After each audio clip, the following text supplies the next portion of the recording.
காலை வேளையில் ஒரு பயத்தோடு இருக்கீங்க. என்ன பயம் தெரியுமா? யாராவது எனக்கு மந்திரம் செஞ்சுருப்பாங்களோ, செய்வினை செஞ்சுருப்பாங்களோ, என்னால் வேலை செய்ய முடியல, என்னால் என் காசு, என்னுடைய தொழில் எல்லாம் நஷ்டம், எனக்கு என்ன விதத்திலும் நான் எழும்ப முடியவே இல்லையே, இதனால் இனி எனக்கு தீங்குதானா, இனி எந்திரிக்க முடியாதா என்று கவலையும் கண்ணீருமா, யார் என்ன விடுதலை ஆக்குவா, யார் என்ன விடுதலை ஆக்குவா, யார் எனக்கு நன்மை செய்வான்ற ஏக்கத்தோடு இருக்கீங்களே, இன்னைக்கு உங்களுக்கு தேவனுடைய வார்த்தை என்ன தெரியுமா? சகரியா 2வது அதிகாரம் 5வது வசனம், நான் அதற்கு சுற்றிலும் அக்கினி மதிலாய் இருந்து அதன் நடுவில் மகிமையாய் இருப்பேன் என்று கர்த்தர் சொல்கிறார். இன்னைக்கு உங்க பிரச்சனைகள் மத்தியில நீங்க தனியா இல்ல, கர்த்தர் உங்களோடு இருக்கிறார்.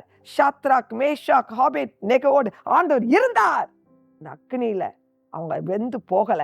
உங்களுக்கு அற்புதம் நடக்கும். உங்களை பாதுகாக்கிற தேவன் இந்த காலை வேலையில் சொல்லி கொண்டிருக்கிறார். உங்க குடும்பத்துக்கு அவர் அக்கினி மதிலுமாக இருக்கிறார். உங்க வேலையிலோ உங்க தொழிலோ உங்களுக்கு தீங்கு வராது. நீங்க ஜெயம் எடுப்பீங்க. பயப்படாதீங்க.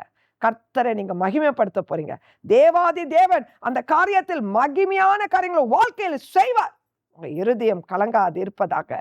பரிசுத்த இருதயத்தோடு மாம்சத்தில் போராடாதீங்க. கர்த்தரோடு இணைந்து ஜெபத்துல ஜெயம் பெறுங்க. கர்த்தர் உங்களை ஆசீர்வதிப்பாராக. ஆமென்.